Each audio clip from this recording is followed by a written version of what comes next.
નમસ્કાર વિદ્યાર્થી મિત્રો, શ્રી એસએન વિદ્યાલય દ્વારા સંચાલિત ઈ લર્નિંગ કાર્યક્રમમાં હું ફરી પાછું આપનું હાર્દિક સ્વાગત કરું છું.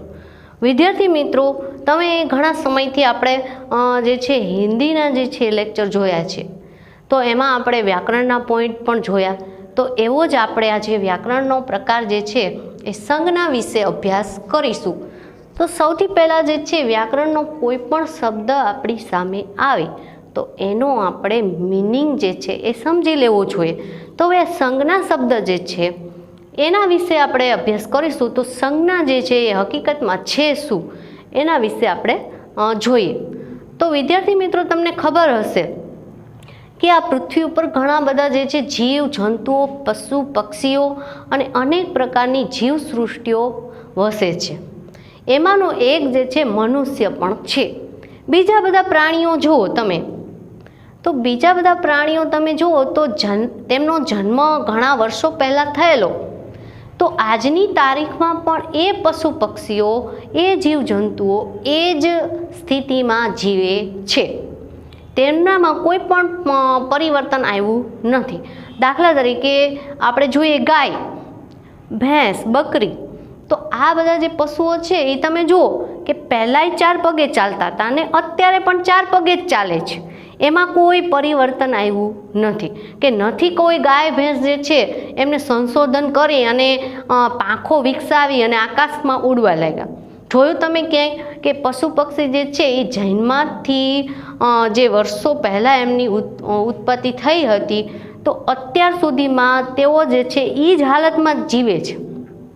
પણ એક તમે મનુષ્ય જુઓ, એ જન્મો ત્યારે આદિમાનવ હતો અને અત્યારે તમે જુઓ એ મનુષ્ય, આદિમાનવ જે હતો એ જંગલમાં વસવાટ કરતો હતો અને અત્યારે તમે જુઓ મનુષ્ય, તો એ આદિમાનવમાંથી એ મહામાનવ બની ગયો છે. તો આજે તમે જોઈ શકો છો કે મનુષ્ય જે છે એ એટલો બધો જે છે એ ધારે તો આકાશમાં પણ ઉડી શકે છે, સમુદ્રની અંદર તળિયે પણ જઈ શકે છે. તો આ મનુષ્ય જે છે એને કેટલી પ્રગતિ કરી. આ મનુષ્ય જે છે એની પ્રગતિની પાછળનું બે જ કારણ છે. એક તો એની બુદ્ધિ અને બીજી છે એની પાસે ભાષા શક્તિ. આ બે વસ્તુના કારણે આજે એ મનુષ્ય આદિમાનવમાંથી મહામાનવ બની ગયો છે. પછી જે છે આ મનુષ્ય જે છે એને બધું જે છે પહેલાં જંગલમાં વસવાટ કરતો હતો અને પછી ધીરે ધીરે એને બુદ્ધિ શક્તિથી વિકાસ કર્યો. પછી ભાષા ઉપર પ્રભુત્વ મેળવ્યું. ધીરે ધીરે એને જે છે ભાષા ઉપર બોલવાનું શરૂ કર્યું અને ભાષા શક્તિનો વિકાસ કર્યો અને એમાં એને વિચાર કર્યો કે આ સંસારમાં ઘણી બધી વ્યક્તિ, વસ્તુઓ અને પદાર્થ રહેલા છે, તો એ બધા વસ્તુઓને ઓળખવા માટે અને એને સમજાવવા માટે દરેકનું એને નામ આપવાનું શરૂ કર્યું. સંસારમાં ઘણી બધી આપણી આંખ સામે તમે જુઓ ને તો ઘણી બધી વસ્તુઓ દેખાય. જ્યાં આપણી દ્રષ્ટિ પડે ત્યાં એકાદ વસ્તુ તો જોવા મળે જ તે. તો આ બધી વસ્તુઓનું એને નામ આપવાની શરૂઆત કરી અને એ નામ આપવાની શરૂઆત એ જ આપણી સંજ્ઞા. સંજ્ઞાનો બીજો અર્થ થાય છે નામ. સંજ્ઞા એટલે નામ. સંસારમાં ઘણી બધી વ્યક્તિ, વસ્તુઓ, પદાર્થ રહેલા છે, એ દરેકના જુદા જુદા નામ છે. એ નામ જે છે એને આપણે સંજ્ઞા કહીએ છીએ. એની જો આપણે સંધિ જોઈએ તો સમ વત્તા જ્ઞા, એટલે કે જે આપણને સમાન રૂપે જ્ઞાન આપે છે તેને આપણે સંજ્ઞા કહીએ છીએ. તો આજે આપણે સંજ્ઞા વિશે અભ્યાસ કરીશું. સંજ્ઞા એટલે નામ, એ તમારે ખાસ યાદ રાખવાનું છે. તો આમ જોઈએ ને તો આપણી દ્રષ્ટિની અંદર જેટલી વસ્તુઓ દેખાય છે, જ્યાં જ્યાં આપણી નજર પડે છે, એ બધી જ સંજ્ઞાઓ જ છે. દાખલા તરીકે આ જો ચોક છે એ પણ સંજ્ઞા છે, આ બોર્ડ છે એ પણ સંજ્ઞા છે, વૃક્ષો છે, ફૂલ છે, ફળ છે, પ્રાણીઓ છે, મનુષ્ય છે, આ બધી જ વસ્તુ સંજ્ઞા છે. આ સંસાર આખી જ સંજ્ઞામાં રહેલી છે. સંજ્ઞા એટલે કે નામ, અને નામ સિવાય જે છે એ નામનું ઘણું બધું મહત્ત્વ છે. તો જ્યાં જ્યાં આપણી દ્રષ્ટિ પડે તો એ દ્રષ્ટિની અંદર આપણને જે કોઈ વસ્તુ બતાવી છે, જ્યાં જ્યાં નજર જાય તે આપણે ચારે બાજુ સંજ્ઞા છે. તો આજે આપણે સંજ્ઞાનો અભ્યાસ કરીશું. સૌથી પહેલાં સંજ્ઞા એટલે શું એ આપણે એની વ્યાખ્યા દ્વારા સમજશું.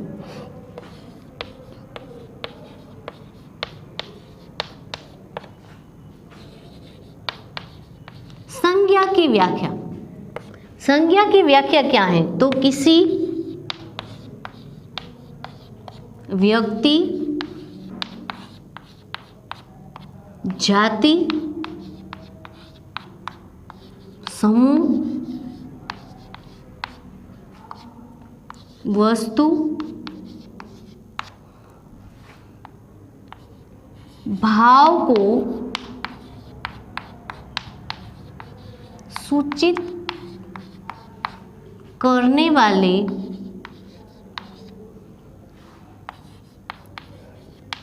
शब्दों को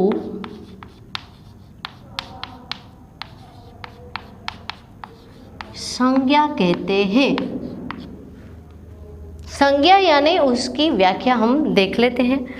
संज्ञा यानी किसी व्यक्ति, जाति, समूह, वस्तु, भाव को सूचित करने वाले शब्दों को हम संज्ञा कहते हैं.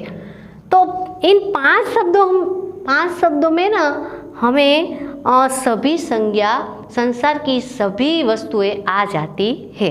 जैसे कि हम व्यक्ति देखें तो संसार में कई सारे व्यक्ति हैं और व्यक्ति के भी अलग अलग नाम होते हैं, जैसे रमेश, सुरेश, महेश, और सभी के अलग अलग नाम है. कोई व्यक्ति नाम के बिना का नहीं होता. तो व्यक्ति में सभी व्यक्ति आ जाते हैं. यदि हम नदी की बात करें तो नदी के भी नाम है, गंगा, यमुना, सरस्वती. तो ये सभी व्यक्ति को सूचित करते हैं. व्यक्ति आने सभी के नाम दिए गए हैं. और जाति यानी क्या? तो संसार में कई सारी जाति, प्रजाति है, जैसे कि मनुष्य की जाति, स्त्रियों की जाति, पुरुष की जाति, नदी, पहाड़, फूल, वृक्ष, पेड़ आदि सभी जो है जाति के वर्ग में आते हैं. समूह यानी क्या? तो समूह यानी एक से ज़्यादा व्यक्तियों को, व्यक्ति, वस्तु और पदार्थ को सूचित करते हैं, उसे हम समूह कहते हैं. जैसे कि एक से ज़्यादा व्यक्तियों का समूह होता है तो हम उसे समूह कहते हैं. जैसे कि भीड़ शब्द, मेला शब्द, तो ये जो है एक से ज़्यादा जो है वह व्यक्ति को सूचित करते हैं. वस्तु यानी हमारे खाने पीने की, पहनने ओढ़ने की जो कुछ भी चीज़ होती है उससे हम वस्तु कहते हैं. जैसे कि चौक हैं, डस्टर हैं, यह बोर्ड है, ये सब जो है वस्तु है. वस्तु यानी खाने पीने की, पहनने ओढ़ने की जो कुछ भी चीज़ होती है उससे हम वस्तु कहते हैं. भाव यानी क्या? तो मन के भाव. भाव जो होते हैं वो क्या है? वह एक मन के भाव होते हैं, जिसको देखा या परखा नहीं जा सकता, केवल उसका अनुभव किया जाता है. जैसे प्रेम, नफरत, ईर्ष्या, द्वेष, ये जो है मन के भाव है, जो देखे नहीं जा सकते लेकिन उसका अनुभव किया जा सकता है. तो व्यक्ति, जाति, समूह, वस्तु, भाव आदि को सूचित करने वाले शब्दों को हम संज्ञा कहते हैं. संज्ञा यानी वैसे तो नाम कहा जाता है. तो नाम में कौन कौन से आते हैं? तो व्यक्ति, जाति, समूह, द्रव्य, भाव आदि को जो सूचित करते हैं उसको हम संज्ञा कहते हैं. उसके आधार पर संज्ञा के 5 भेद हैं. सबसे पहला है व्यक्तिवाचक, दूसरा है जातिवाचक, तीसरा है समूहवाचक,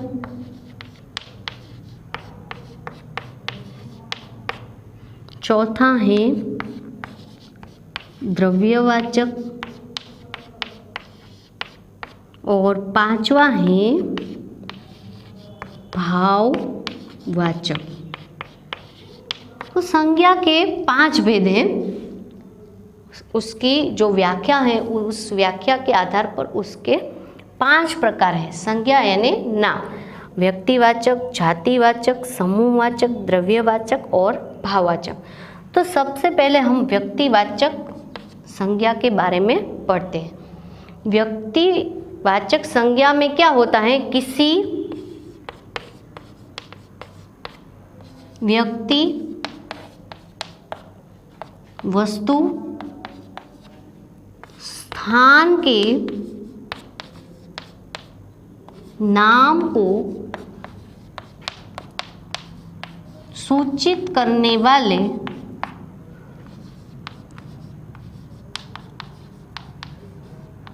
शब्दों को व्यक्तिवाचक संज्ञा कहते हैं। किसी का नाम जो दिखाई दे, व्यक्ति, वस्तु या स्थान या पदार्थ के नाम को सूचित करने वाले शब्दों को हम व्यक्तिवाचक संज्ञा कहते हैं। व्यक्तिवाचक संज्ञा में व्यक्ति का नाम भी आ सकता है, वस्तु का नाम भी आ सकता है, स्थान का नाम भी आ सकता है। जैसे कि मैं व्यक्ति की बात करूं तो व्यक्ति कई सारे हैं, जैसे रमेश, सुरेश, महेश। तो ये जो है व्यक्ति के नाम हो गए। कई सारे व्यक्ति होते हैं, सबके अलग अलग नाम होते हैं। कोई भी जो है नाम के बिना नहीं हो सकता, सबके नाम दिए गए, तो ये व्यक्ति के नाम हो गए। यदि हम नदियों के नाम कहें तो नदी के कई नाम हैं, जैसे गंगा, यमुना, सरस्वती। तो यह नदी के नाम हो गए। तो यदि फूलों के नाम की बात करें तो फूल भी कई सारे हैं, सबके अलग अलग नाम हैं, जैसे कि बेला, गुलाब, चंपा, चमेली। तो यह फूलों के नाम हो गए। यदि हम किसी हम फलों की बात करें तो फल भी जो है उसके भी अलग अलग नाम हैं, जैसे कि अनार,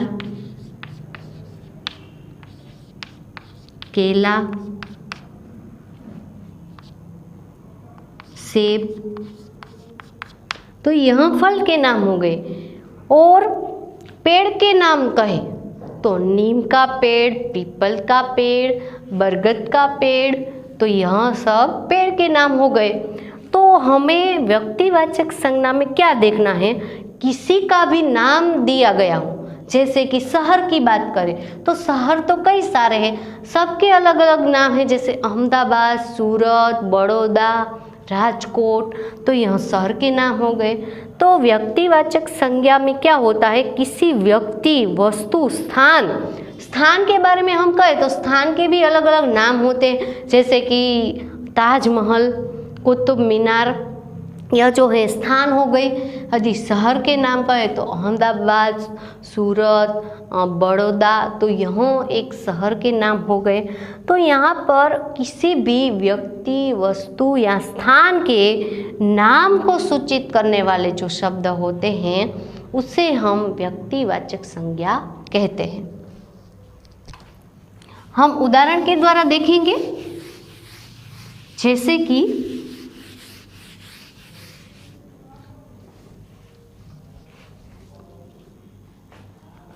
गंगा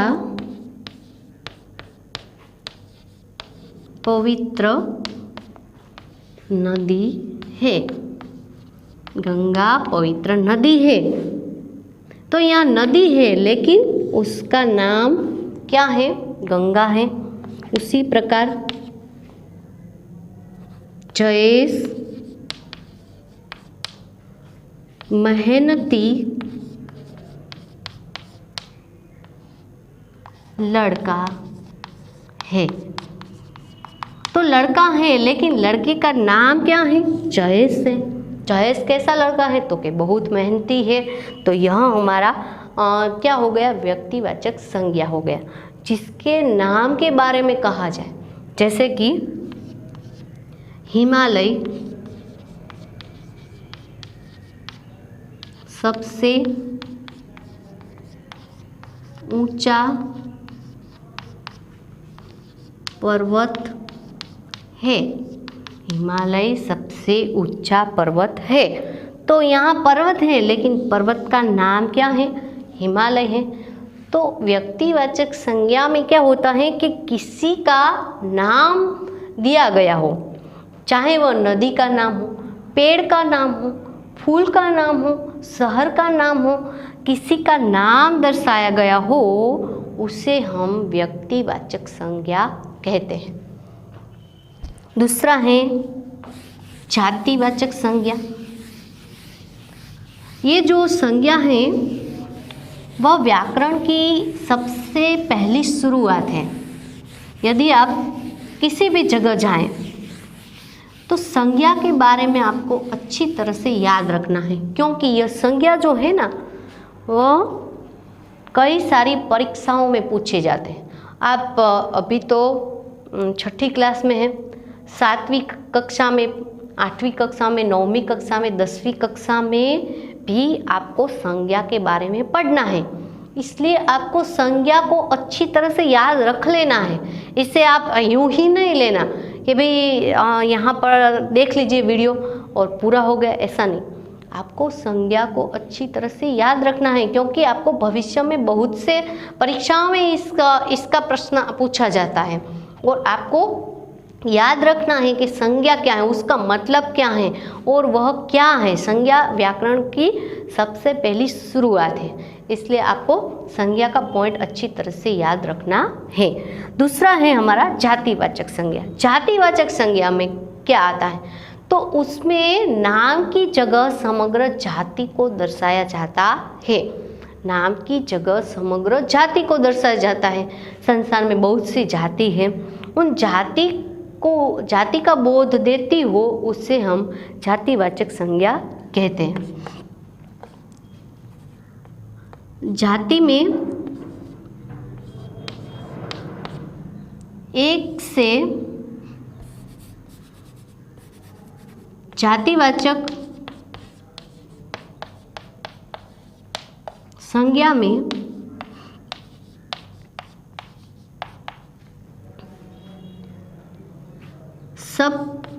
समग्र जाति को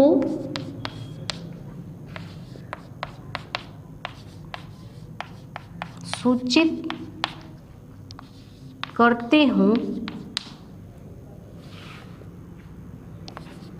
उसे जातिवाचक संज्ञा कहते हैं। नाम की जगह समग्र जाति को, यहाँ पर जातिवाचक संज्ञा में एक से हम एक की बात नहीं हो रही।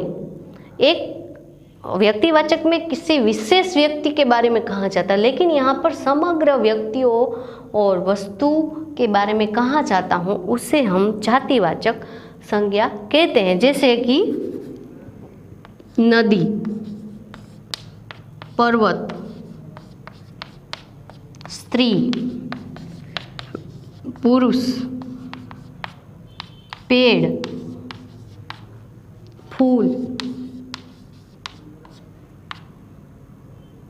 फल, तो ये सब जो है वह जाति है। उसमें व्यक्तिवाचक में क्या कहा जाता था कि एक विशेष व्यक्ति के बारे में कहा जाता, किसी एक की बात हो रही थी और उसका नाम दिया जाता है, जैसे हिमालय, जैसे कि गंगा। तो यहाँ पर नदी जो है, नदी की बात हो रही है, लेकिन सभी नदियों की, जैसे कि नदियों का जल, नदियों का जल पवित्र होता है। नदियों का जल पवित्र होता है। तो यहाँ किसी एक नदी का नाम नहीं है, सभी नदियों का जल कैसा होता है? पवित्र होता है। यहाँ पर यदि गंगा लिखा जाए तो वह व्यक्ति हो गया, व्यक्तिवाचक संज्ञा हो गई, लेकिन यहाँ पर नदियों के बारे में कहा गया है, नदियों का जल पवित्र होता है। तो यहाँ एक नदी नहीं, दो नदी नहीं, लेकिन सभी नदियों का जल पवित्र होता है। तो यहाँ एक से ज़्यादा जो है व्यक्ति को सूचित करता है, तो उससे हम जातिवाचक संज्ञा कहते हैं, जिसमें सभी जाति यानी कि सभी वर्गों का समावेश हो जाता है। जैसे कि पर्वत सभी दुर्गम है, पर्वत सभी दुर्गम है। तो यहाँ दुर्गम यानी उस पर चढ़ना मुश्किल है, दुर्गम यानी मुश्किल। तो यहाँ पर्वत जो है वह बहुत ऊंचे होते हैं, उस पर चढ़ना आसान नहीं होता, उस पर चढ़ना बहुत मुश्किल होता है। तो यहाँ एक पर्वत की बात नहीं हो रही, हिमालय की बात नहीं हो रही, किसी गिरनार की बात नहीं हो रही, सभी पर्वत पर चढ़ना मुश्किल होता है, क्योंकि आपको पता ही है पर्वत पर चढ़ना कितना मुश्किल होता है। तो यहाँ एक पर्वत नहीं, सभी पर्वत की बात की गई है। तो यहाँ पर्वत जो है वह हमारा क्या हो गया, जातिवाचक संज्ञा हो गया। फिर स्त्रियों का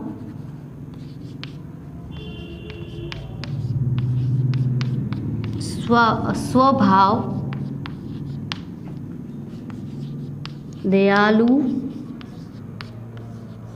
होता है, स्त्रियों का स्वभाव दयालु होता है। तो यहाँ एक स्त्री की बात नहीं हो रही, सभी स्त्रियों के बारे में कहा गया है कि स्त्रियों का स्वभाव कैसा होता है, बहुत दयालु होता है। तो यहाँ पर एक नहीं लेकिन समग्र जाति को दर्शाया जाता है, तो उससे हम जातिवाचक संज्ञा कहते हैं। तो आज हम इस दो संज्ञा के बारे में पढ़ेंगे। अगले वीडियो में मैं आपको और 3 संज्ञाओं के बारे में बताऊंगी और उसके उदाहरण को हम देखेंगे, अलग अलग जो उदाहरण है उसके बारे में देखेंगे। उससे पहले मैं एक बार फिर से आपको बता देती हूँ कि संज्ञा क्या है। तो किसी व्यक्ति, जाति, समूह, वस्तु, भाव को सूचित करने वाले शब्दों को हम संज्ञा कहते हैं।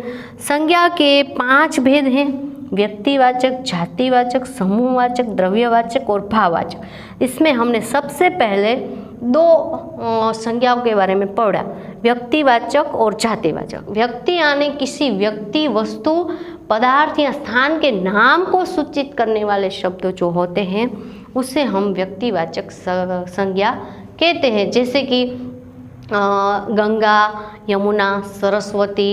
પછી उसके बाद हम देखेंगे तो किसी हम फूल का नाम ले तो बेला, गुलाब, चंपा, चमेली, तो ये फूल के नाम हो गए। तो किसी नाम को सूचित करने वाले संज्ञा को व्यक्तिवाचक संज्ञा कहते हैं। जातिवाचक में किसी एक की बात नहीं लेकिन समग्र जाति को दर्शाया जाता है, तो उसे हम जातिवाचक संज्ञा कहते हैं। जैसे कि नदी, पर्वत, स्त्री, पुरुष, पेड़ पौधे, शिक्षक, डॉक्टर, वकील, इंजीनियर, ये सब जो शब्द होते हैं वो हमारे जाति को सूचित करते हैं। तो संज्ञा यानी आपको अच्छी तरह से समझ में आ गया होगा संज्ञा होती क्या है। तो नाम को हम संज्ञा कहते हैं। जहाँ भी आपकी नज़र पड़ती है वहाँ चारों ओर संज्ञा ही संज्ञा है और उसके बारे में तो हमें पता होना ही चाहिए। तो अगले वीडियो में मैं आपको अन्य 3 प्रकारों के बारे में बताऊंगी। तब तक के लिए मैं आपसे आज्ञा चाहती हूँ।